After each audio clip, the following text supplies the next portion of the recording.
বিকেলে বিএনপি নির্বাচনী ইশতেহার ঘোষণা, রাষ্ট্র মেরামত ও তারুণ্যের আকাঙ্ক্ষাকে প্রাধান্য দিয়ে ৩১ ও ২৭ দফায় গুরুত্ব। ক্ষমতায় গেলে কাউকে চাঁদাবাজি করতে দেয়া হবে না, বরিশালে জামায়াত আমির। দুর্নীতির বিরুদ্ধে কঠোর অবস্থানের হুঁশিয়ারি। নির্বাচন ঘনিয়ে আসায় উত্তপ্ত চট্টগ্রামের রাজনীতির মাঠ, ভোট চাইতে নানা প্রতিশ্রুতি নিয়ে প্রার্থীদের দৌড়ঝাঁপ। এবং রমজান ঘিরে লাগামহীন রাজধানীর নিত্যপণ্যের বাজার। বেড়েছে ইফতার সামগ্রীর দাম, বাড়তি দরে বিক্রি হচ্ছে মাছ, মাংস।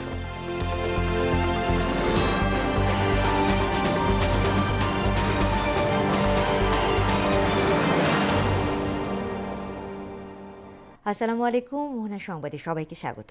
শুনছিলেন শিরোনাম, পুরো সংবাদে আছি আমি তাসমিনা জারিন। এবার বিস্তারিত। সবার আগে বাংলাদেশ রাষ্ট্র পরিচালনার এই মূলনীতি সামনে রেখে বিকেলে আসছে বিএনপির নির্বাচনী ইশতেহার, যেখানে রাষ্ট্র মেরামত ও তারুণ্যের আকাঙ্ক্ষাকে প্রাধান্য দিয়ে ৩১ এবং ২৭ দফার পাশাপাশি ফ্যামিলি ও কৃষি কার্ড, শিক্ষা, স্বাস্থ্য, কর্মসংস্থান এবং নারীর অধিকারকে গুরুত্ব দেওয়া হয়েছে। বিএনপি নির্বাচন পরিচালনা কমিটির মুখপাত্র মাহদি আমিন জানান, বাংলাদেশের প্রতিটি মানুষের সমস্যা সমাধানের প্রতিশ্রুতি থাকছে ইশতেহারে। আরও জানাচ্ছেন রাজু আলাউদ্দিন।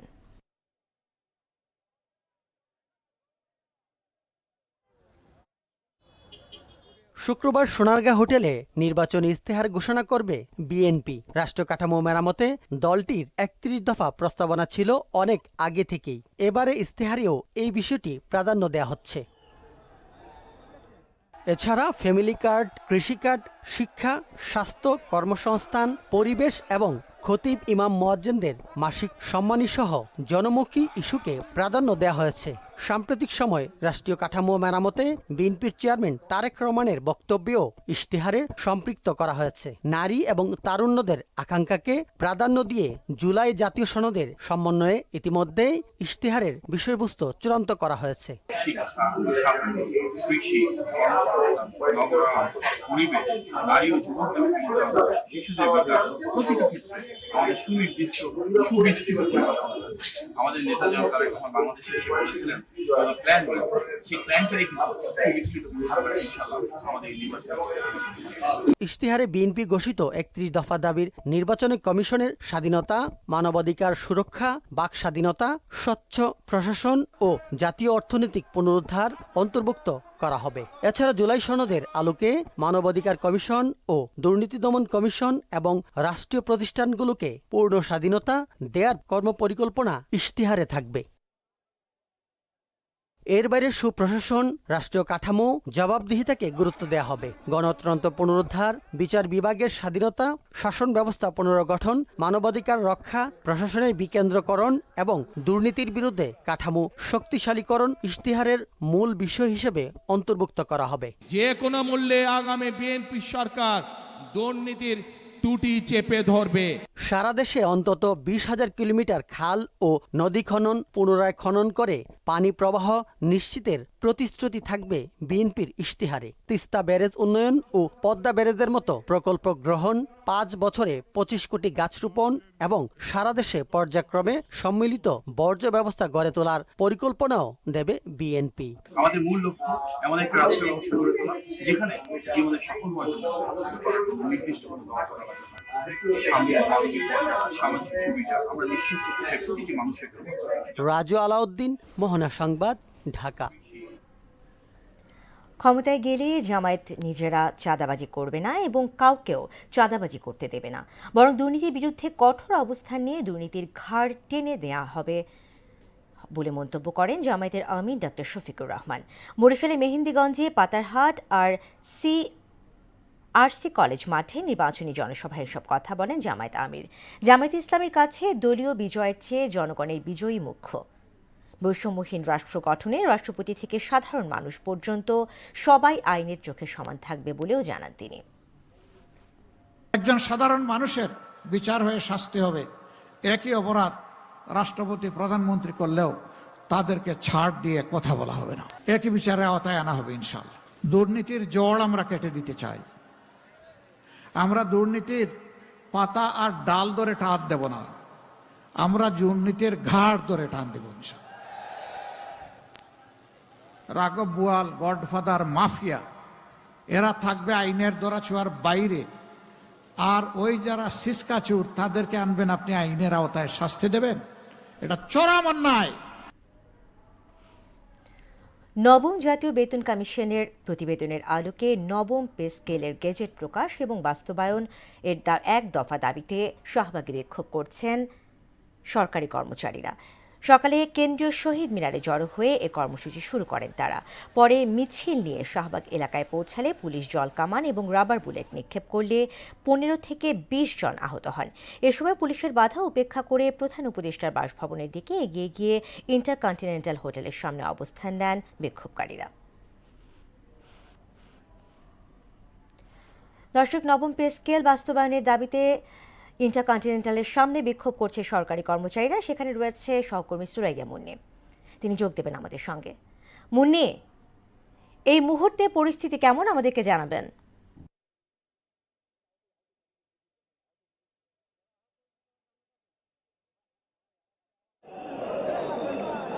জেরিন, আপনাকে আমি হয়তো দেখাতে পারছি যে এই মুহূর্তে আমি এখন আছি হোটেল ইন্টারকন্টিনেন্টালের সামনে।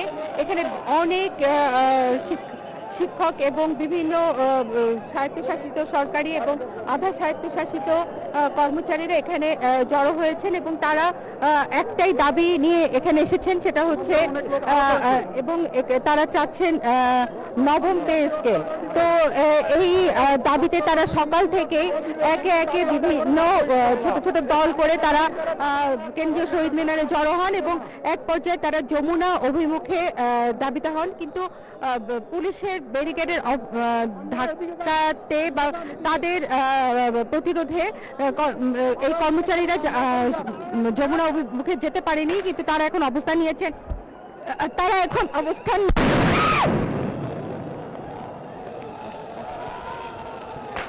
আপনি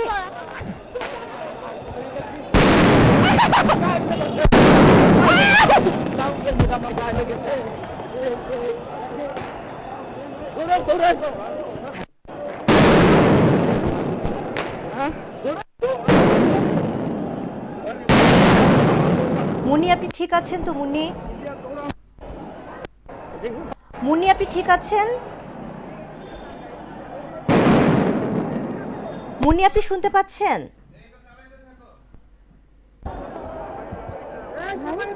মুন্নি, আপনি ঠিক আছেন?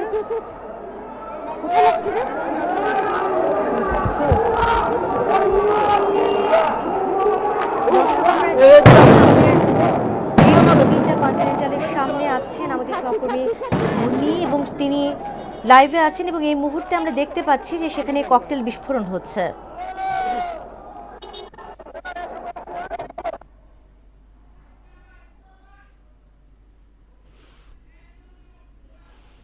মুন্নি, মুন্নি আপনি শুনতে পাচ্ছেন আমাদেরকে?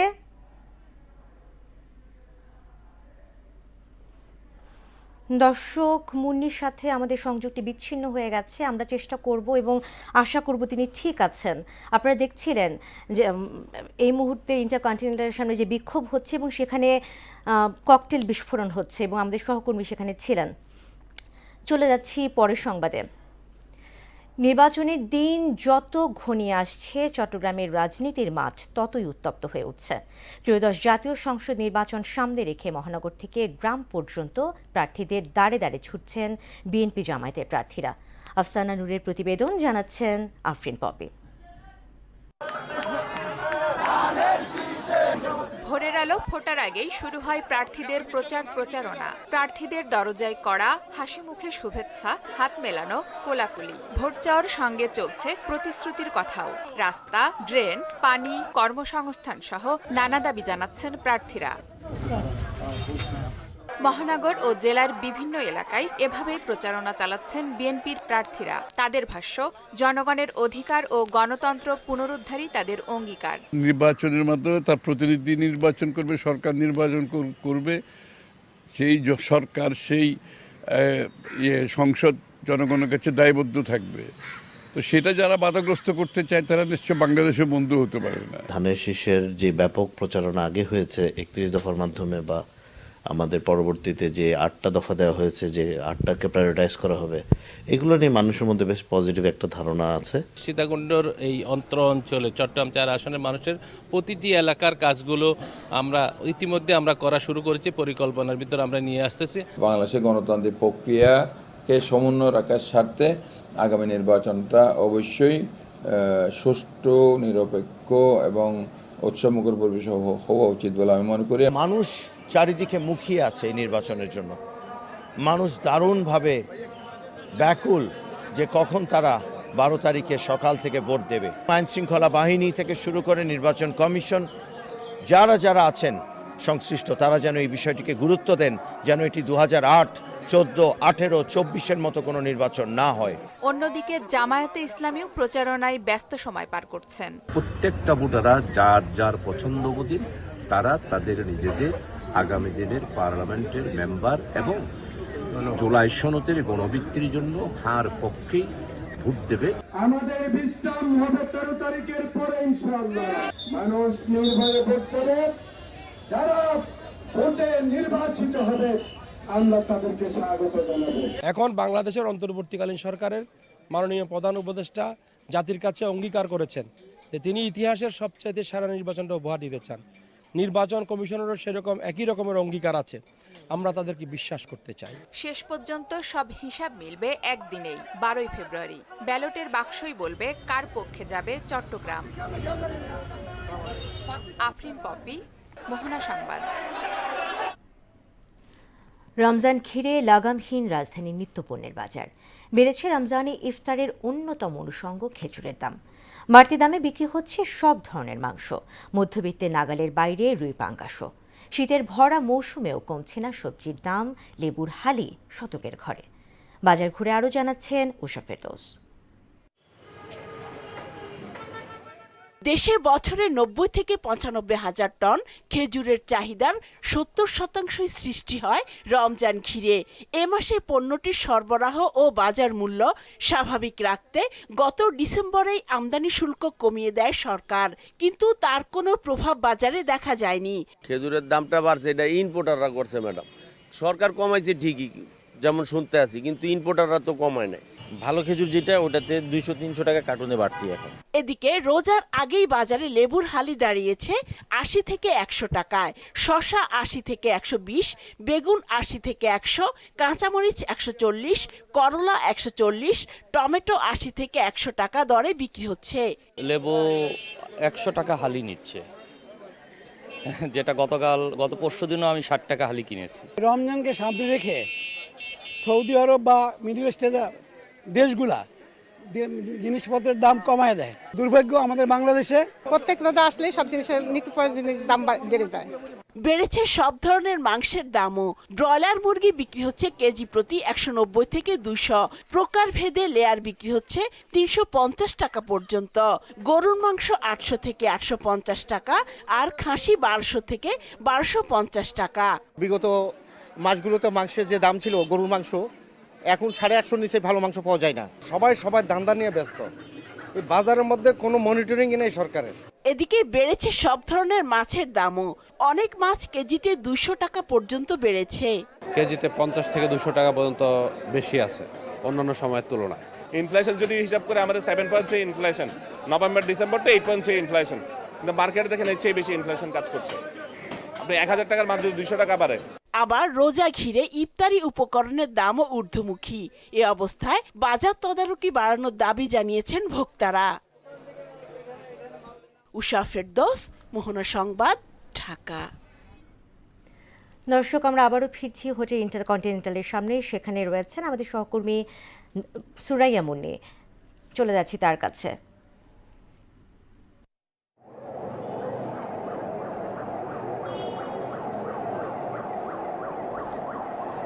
যেদিন আপনি হয়তো আমার পিছনে দেখে থাকবেন যে এখন আইন শৃঙ্খলা বাহিনী কি পরিমাণ মারমুখী অবস্থানে দাঁড়িয়ে আছেন।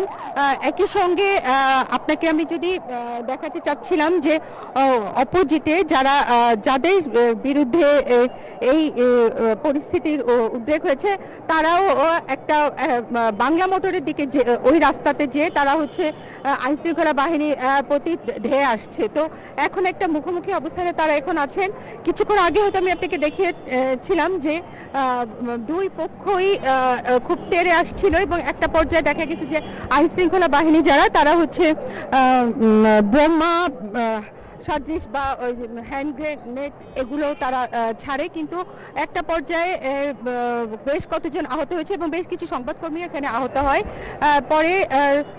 পরে অনেককেই মেডিকেলে ঢাকা মেডিকেলে স্থানান্তরিত করা হচ্ছে এবং অনেকজনের কাছে জানতে পেরেছি বা কয়েকজন আমাকে বললেন যে 60 থেকে 70 জন এখনো তারা আহত এবং এই সাউন্ড গ্রেনেডের হামলায় হাতে এবং পায়ে অনেকে আঘাতপ্রাপ্ত হয়েছেন এবং তাদেরকে ছত্রভঙ্গ করার জন্য বিশেষ করে সরকারি কর্মকর্তা যারা তারা যে 9ম গ্রেডের দাবিতে তারা এই আজকে মাঠে বা রাস্তায় অবস্থান করছেন, তাদের এই দাবি পূরণ না হওয়া পর্যন্ত তারা ঘরে ফিরে যাবেন না, এটা তাদের হলো আশ্বাস। এবং একই সঙ্গে আমি যেটা দেখতে পেয়েছি যে পুলিশের যে একটা আক্রমণাত্মক অবস্থায় যারা তারা আছেন যে তার যে কোনো প্রকারে তারা এই সমাবেশকে তারা ছত্রভঙ্গ করতে চাচ্ছেন এবং তারা যে যমুনা অভিমুখে যে তারা ব্যারিকেড দিচ্ছেন এবং তাদের যে যমুনা অভিমুখে যে যাত্রাটা করছিলেন, তো এখানে কিন্তু আরো বেশ কিছু বিজিবি থেকে শুরু করে বেশ কিছু আইন শৃঙ্খলা বাহিনী এখানে জড়ো হয়েছেন। সকাল থেকে এত আইন শৃঙ্খলা বাহিনীকে আমরা দেখিনি একসাথে। আস্তে আস্তে এই সদস্যরা আরো জড়ো হয়েছেন এবং এরা এখন ধাওয়া দিচ্ছেন। এই ধাওয়াটা কিছুটা বাংলা মোটরের দিকে এগিয়ে যাচ্ছে, যেখানে বাংলা মোটরের দিক থেকে এগিয়ে যে তাদেরকে এখান থেকে রাস্তা খালি করার জন্য আপ্রাণ চেষ্টা করছেন, কিন্তু তারা কিছুক্ষণ পরপরই একদিক থেকে যে আরেক দিকে আবারও দল গঠন করছেন, বড় একটা দল গঠন করছেন এবং আবারও তারা পুলিশের দিকে এগিয়ে আসছেন এবং তারা হচ্ছে জল কামান এবং পুলিশ বা আইন শৃঙ্খলা বাহিনী কিন্তু জল কামান এবং সাউন্ড গ্রেনেড নিক্ষেপ করছেন, কিন্তু তারপরও কিন্তু ছত্রভঙ্গ করতে পারছেন না আন্দোলনকারীরা যেটা বলছেন যে যতক্ষণ পর্যন্ত 7ম গ্রেডে উন্নীত করা না হবে এবং সরকারি পর্যায়ে এটা গেজেটে অন্তর্ভুক্ত করা না হবে ততক্ষণ পর্যন্ত তারা এই আন্দোলন চালিয়ে যাবে বলে ঘোষণা দিয়েছেন। তো যেদিন এই ছিল আমার কাছে এখান থেকে পরিবার থেকে আমার কাছে ছিল সর্বশেষ সংবাদ এবং পরবর্তীতে আমরা আরো কিছু আপডেট থাকলে আমরা আপনার সাথে সংযুক্ত হব। যেদিন মুন্নি, আপনাকে ধন্যবাদ। দর্শক, আপনারা দেখছিলেন রাজধানীর পরিবার থেকে আমাদের জানাচ্ছিলেন সহকর্মী সুরাইয়া মুন্নি। 9ম পে স্কেলের দাবিতে সরকারি কর্মচারীরা বিক্ষোভ করছেন এবং বারবার পুলিশের বাধার মুখে পড়ছে। জুলাই শহীদদের রক্তের বদলা নিতে ইসলামী ছাত্র শিবির রাজপথে লড়ে যাবে বলে জানালেন ছাত্র শিবিরের কেন্দ্রীয় সভাপতি নুরুল ইসলাম সাদ্দাম। রাজধানীর শাহবাগে ছাত্র শিবিরের 49তম প্রতিষ্ঠা বার্ষিকীর সমাবেশে একথা জানান তিনি। রাষ্ট্র পরিচালনার সুযোগ পেলে ওসমান হাদি হত্যার বিচার করা হবে জানিয়ে 12 তারিখে কেউ ভোট কেন্দ্রে বিশৃঙ্খলা সৃষ্টি করতে চাইলে সমুচিত জবাবের হুঁশিয়ারি দেন সাদ্দাম।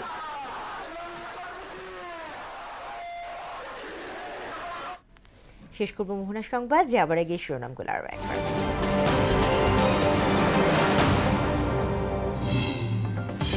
বিকেলে বিএনপি নির্বাচনী ইশতেহার ঘোষণা, রাষ্ট্র মেরামত ও তারুণ্যের আকাঙ্ক্ষাকে প্রাধান্য দিয়ে 31 ও 27 দফায় গুরুত্ব।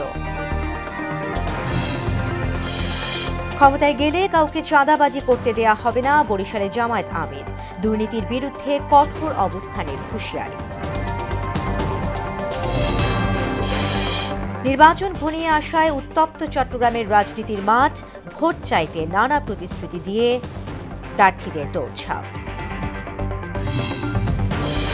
এবং রমজান ঘিরে লাগামহীন রাজধানীর নিত্যপণ্যের বাজার, বেড়েছে ইফতার সামগ্রীর দাম, বাড়তি দরে বিক্রি হচ্ছে মাছ মাংস।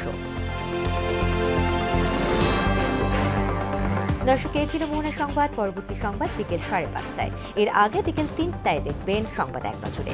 এছাড়া মোহনার সবশেষ খবর জানতে ভিজিট করুন www.mohana.tv।